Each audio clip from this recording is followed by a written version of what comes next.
The Book of King Damion. Copyright 2026, author by Damion Roberts.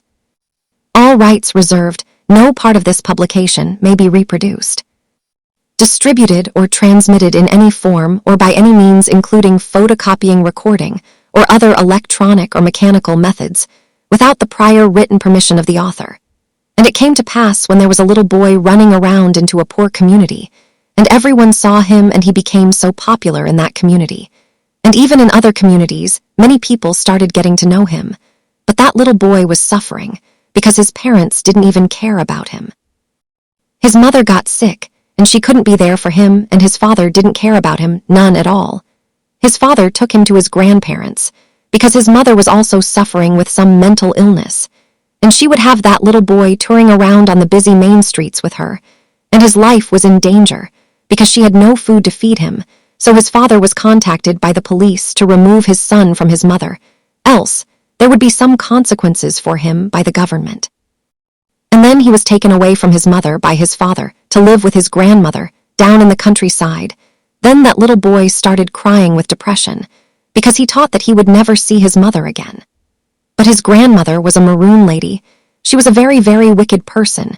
She would mistreat that little boy so badly and beat him and barely send him to school and make some crazy complaints to his father about him, and his father would got angry and beat that little boy so badly. His father is a very wicked person. He beat that little boy so badly, and one day the little boy decided that he was going to ran away from his grandmother home because he was going through a very rough situation with his grandmother and his father. And he packed his bag and run away from his wicked grandmother, who was a witch flying around on a broomstick. And she told his father that the little boy had run away from her, and they didn't even bother to search for him because their hearts was like chest plates of iron, and steel their minds was very evil and cruel. So one day, the little boy went to his school in the evening when it was dismissed, and he was playing some ball games with his friends, and they were playing and playing until the night came down, and the other boys that were playing decided that they were going home to their parents, and that little boy didn't have nowhere to go, so he started following one of his friends to his direction of his home. Then they pass a little church that was actively keeping, and he met upon a very dark corner and decided to turn back and go back towards his school playground.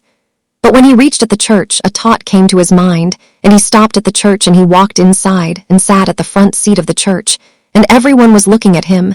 Then he started worshiping God with them, and he gave his testimony.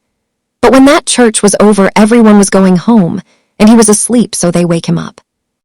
But they thought that he was a family member from the community, and they were telling him that the church is now over, so he must go home. But he started telling them that he had nowhere to go, and the pastor of the church felt so sorry for him and took him home with her. But while she was taking him home, her husband almost got into an altercation with her, asking her, "Why are you taking home a next person child off the street?" But her answer was unknown. Her husband was a very selfish person. He only loved his wife, children. And the following day, she took him to the police station and explained to them a mind of her concerns. And they take her address and told her that she could keep him and they would contact her if there was any emergency.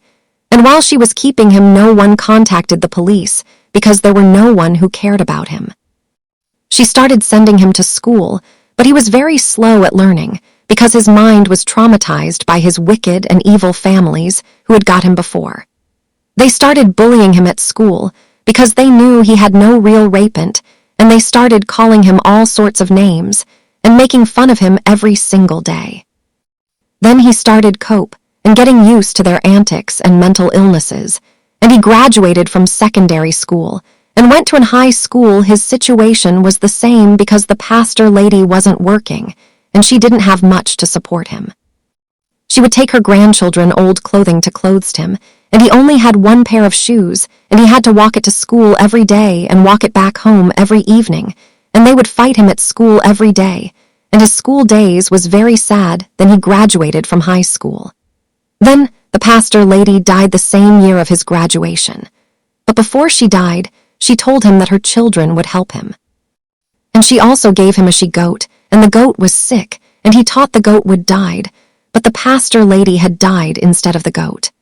And the same goat grows up so big and gave birth to a ram kid, and that same ram kid ended up to be the only ram among the flock of goat. But one day the boy who became a teenager decided to sell his only ram because he had no shoes, and his clothing was getting way too small for him, and he had no one supporting him with food. Then he sold his only ram, and the pastor lady husband contacted his stepson and told him that the boy had sold the only ram that was among the flock of goat. And then that same stepson got so offended and angry, and he told the boy to leave, and then he got so sad and pack his bag and leave with nowhere else to go, and he was back on the streets again. But one of his school friend got him some help because his father was a farmer. But his friend father introduced him to a different farmer who raised animals, and he told him to meet up the next following day because he was going to take him to a different place to stay and work on a farm.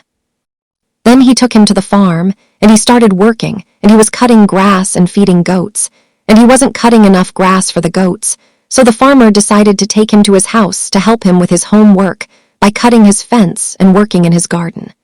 But as time goes by, the teenager decided to move on with his life because he wasn't getting enough payments. And he moved into a different community that was close by the farmer house. And even got other garden work next door to the farmer house, and he started working, but his recent community was full of violence, and it was very dangerous to live there, and he started getting to know some other people who gave him a place to stay in the community and was trying to help him. But as life goes on, it got so very rough for him, because at the house that he was staying, the owner wanted to make some changes, so he then wanted him to leave. Then he went moving to a other community that was also full of violence and troublemakers, and they started taxing him for money because he wasn't from there. And he didn't support them, so they gang him and beat him up and burn his clothes and shoes, and he went to his workplace and explained his struggle to his boss, and she helped him and keep him at her house for 2 weeks. Then, after the 2 weeks, she told him that he would have to now find another place to go, and then life became so hard and difficult to survive. And he cried and started suffering from depression. Then he moved into a room beside of his uncle, his father brother, and he was always working and trying to help himself. Then his uncle became so jealous of him and always trying to break into his room whenever he is not there. So one day his uncle asked him to cut down some tree limbs, but the tree was very dangerous to climb, so he told his uncle that he is not going to be able to do his work, and his uncle got vexed and started hatting on him for not wanting to cutting down his tree limbs. And one day his uncle put something harmful into a weed and gave him to smoke. Then the teenager started suffering from a mental state of mind. Then every money that he worked started spending out on medication for mental illnesses, and that boy's whole life became a suffering disaster. He had to be bouncing around the most of his life. He almost died many times because death was his closest neighbor, but life goes on. His favorite hobby was singing, so he decided to try his luck in the music industry, and he started going to the studio to record his songs, but everything he tried was a failure for him. But he continued to do music even though it wasn't working out for him. Then one day he recorded a group song with some friends who were trying to form a musical group. Then that song started getting promotion with lots of airplay on the radio. And they also did a music video with him performing his part of the song, and everyone who knew him started seeing him on their television. But his friends that were in the group started getting corrupt agents him, and he left the group. He became a man and still doing his work and trying to survive. He was still struggling until one day he got a really good job. He started working and earning a way better salary than what he was earning before, so he opened a bank account and started saving his money. Then he saved over $1 million. That was considered to be his first million. Then he was a millionaire for a couple months. A month later, he was trying to further his musical career, but he wanted his music to go internationally, so he started studying and figuring out how to make his music go international. So he started reading and studying cult books and learning how to manipulate people by putting subliminal sounds in his songs, even making his own sigil, and making altars, contacting demons, and practicing witchcraft. Then, suddenly, in the middle of everything, he started having some problems with his eyes. Then he started crying and begging God for mercy and forgiveness on his soul, because he was only trying to survive and to escape the root of poverty. But God saw that he was putting himself into some dark places and soul danger. Then the Spirit of God pulled him back out of the hands of the devil, because God saw that he was trying to make contacts with Azazel and some other dangerous spirits in the dark realms. Then the man started seeking the Spirit of God. And the Spirit of God reached out to him and started to guide him through his life. Then the man's whole life became so spiritual.